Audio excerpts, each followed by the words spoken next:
You can't innovate your way to success using leadership approaches designed for stable markets that no longer exist. When customer preferences shift mid quarter and competitors emerge from adjacent industries, traditional playbooks fail. The fundamental nature of leadership itself must change. Innovative leaders share six specific qualities. They stay connected to emerging patterns, role model experimental mindsets, continuously evolve their approaches, set audacious goals, consider perspectives from all directions, and actively enable others.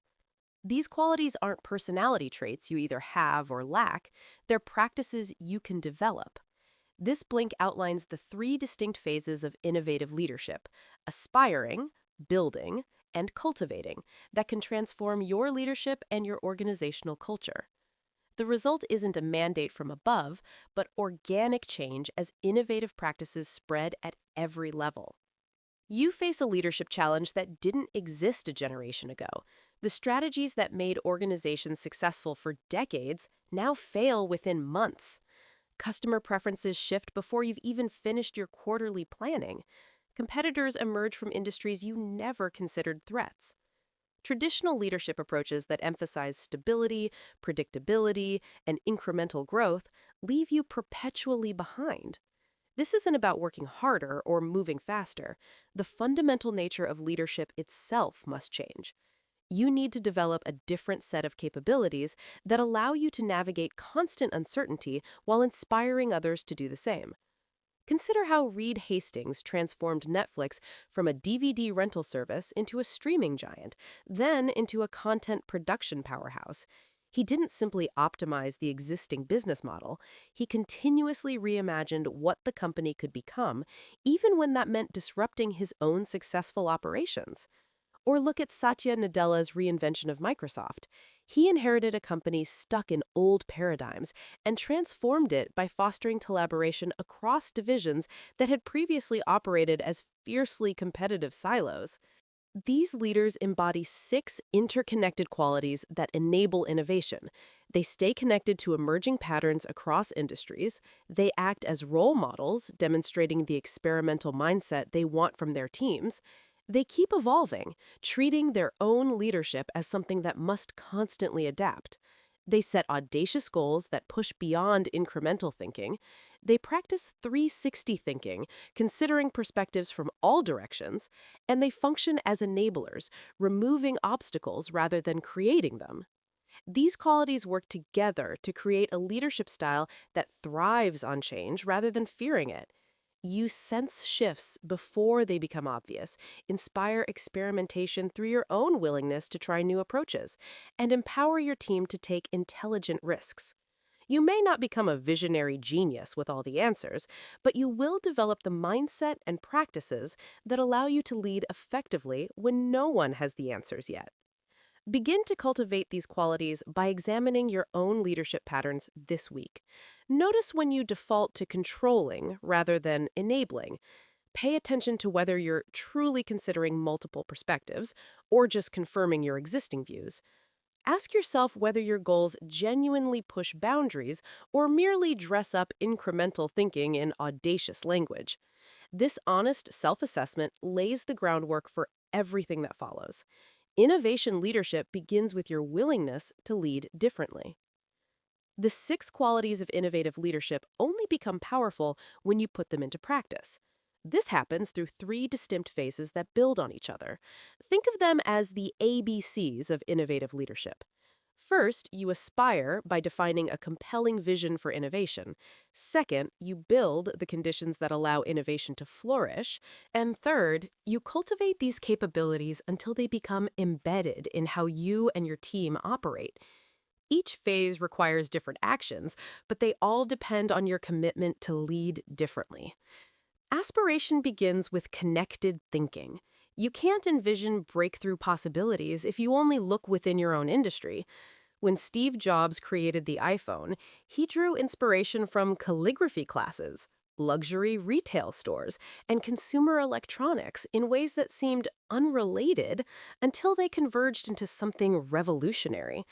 Actively seek patterns and ideas from unexpected places. Read outside your field. Talk to people in different industries. Notice how other sectors solve problems that look nothing like yours on the surface. They may share underlying structures or respond to similar market needs. This expansive thinking must connect to audacious goal setting. Jeff Bezos didn't aspire to build a better bookstore. He envisioned becoming the everything store, a goal so ambitious it seemed absurd to many observers. Audacious goals force you and your team to think beyond optimization. They require genuine innovation because incremental improvements will never close the gap between current reality and bold aspiration. Your vision should make you slightly uncomfortable. If you already know exactly how to achieve it, you haven't pushed far enough. Role modeling matters even at this visionary stage. When Indra Nooyi led PepsiCo toward healthier products, she didn't just announce the strategy, she publicly discussed her own evolving thinking about nutrition and corporate responsibility. She demonstrated that aspiration involves questioning your own assumptions. Your team watches how you handle uncertainty about the future. They notice whether you present your vision as fixed truth or as an ambitious direction you're willing to refine as you learn. Define your own innovation aspiration. Write down one audacious goal that genuinely stretches your thinking. Then identify 3 industries or fields completely outside your own where you can look for unexpected insights. Schedule time to explore these areas not as casual browsing, but as deliberate research. Your aspiration gains power when it combines bold ambition with a broad perspective. Aspiration without infrastructure remains fantasy. The second phase of innovative leadership requires you to build the actual conditions that allow innovation to flourish in your organization. This means evolving how you lead, enabling your team in concrete ways, and applying 360 thinking to create systems that support experimentation rather than punish it. Evolution in your leadership style begins with recognizing that different innovation stages require different approaches. When your team explores new possibilities, it needs freedom and psychological safety. When it tests prototypes, it needs rapid feedback and resources. When it scales successful innovations, it needs structure and alignment. Many leaders get stuck applying one style regardless of context. You might micromanage during exploration phases when people need autonomy, or provide too little direction during scaling phases when people need clarity. Adapt your leadership to what the work actually requires at each stage. Alan Mulally transformed Ford during the financial crisis by creating a system where executives used color-coded status reports in weekly meetings. Red meant problems, yellow meant concerns, green meant on track. Initially, every report came back green, even as the company hemorrhaged money. Mulally made it safe to show red by celebrating the first executive brave enough to admit problems. Within weeks, the reports reflected reality because he'd built an environment where honesty enabled problem solving rather than triggered punishment. This kind of enabling goes beyond cheerleading. Actively remove obstacles that prevent innovation. Identify the bureaucratic processes that slow down experimentation. Question whether your approval chains actually add value or simply create delays. Examine your budget allocation to see if resources flow to safe bets or genuine experimentation. When someone on your team says they can't move forward, dig into whether the barrier is real or just legacy thinking that nobody has challenged. 360 thinking becomes critical here because you need to consider how your innovation efforts affect all stakeholders. Your team needs support, but finance needs budget discipline. Customers want improvements, but operations need stability. Innovation that ignores these competing pressures creates resistance that eventually kills progress. Build mechanisms that give you genuine input from multiple perspectives before you commit to major changes. This week, start building innovation by auditing your current systems. List 3 processes that slow down innovation in your team. Identify one way you can visibly celebrate intelligent failure rather than only rewarding success. These concrete changes will signal that you're building an environment where new ideas and processes can flourish. The third phase of innovative leadership addresses your greatest challenge, making innovation sustainable rather than a one-time initiative.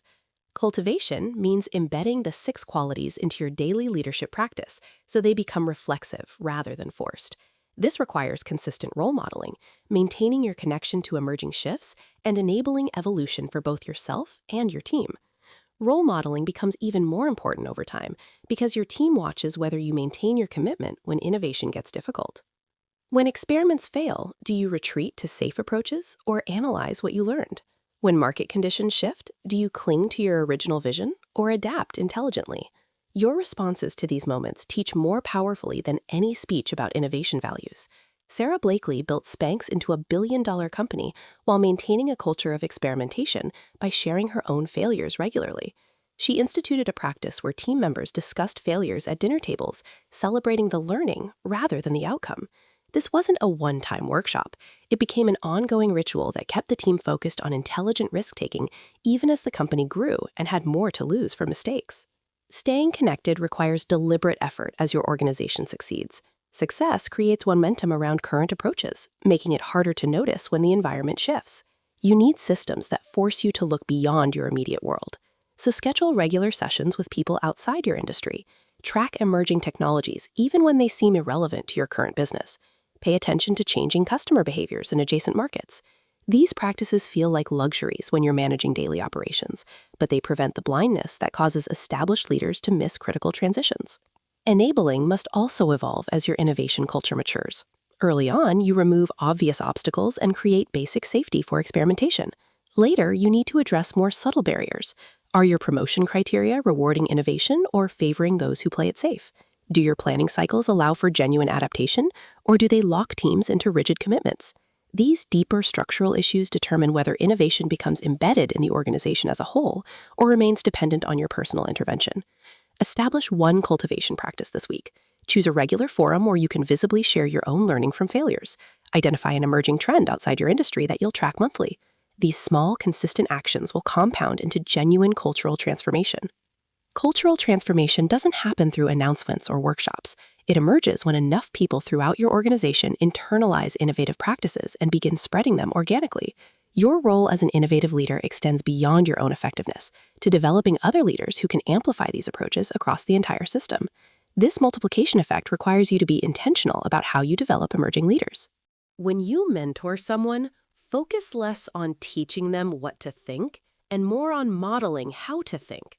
Show them how you gather diverse perspectives before making decisions. Walk them through your process for setting audacious goals that balance ambition with concrete steps. Let them observe how you handle failed experiments with curiosity rather than disappointment. Make your thinking visible so they can internalize the patterns rather than just copy the outcomes. When Sheryl Sandberg joined Facebook, Mark Zuckerberg didn't just delegate tasks to her. He involved her in strategic discussions where she could see how he approached problems. He made his reasoning transparent, showing how he connected insights from different domains and balanced competing priorities. This approach developed her capability to think like an innovative leader rather than simply execute his directives. Cultural shifts also require you to identify and empower innovation champions at multiple levels.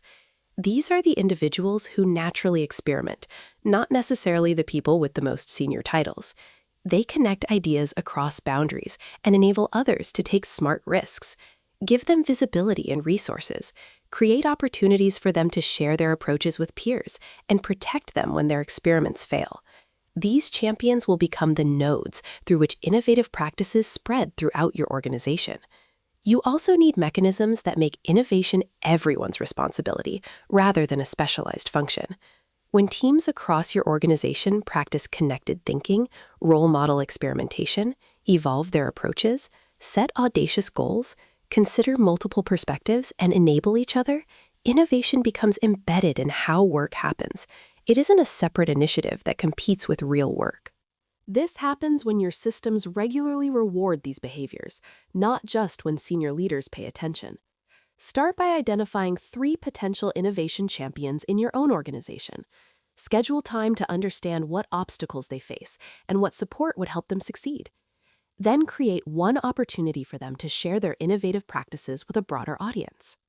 Cultural transformation begins with these concrete acts of empowerment, repeated consistently until new patterns take root and begin spreading on their own. In this Blink to the Innovative Leader by Stephen Wunker, Jennifer Luo Law, and Hari Nair, you've learned that innovative leadership requires 6 interconnected qualities: staying connected to emerging patterns, role modeling experimentation, continuously evolving your approach, setting audacious goals, practicing 360 thinking, and enabling others. These qualities develop through 3 phases, your ABC. First, aspire, by defining a compelling vision through connected thinking and bold goal setting. Then, build conditions for innovation, by evolving your leadership style, removing obstacles, and considering all stakeholder perspectives. And third, cultivate sustainable practices by consistent role modeling, maintaining broad connections, and developing other innovation champions who spread these approaches throughout your organization. Okay, that's it for this Blink. We hope you enjoyed it. If you can, please take the time to leave us a rating. We always appreciate your feedback. See you in the next Blink.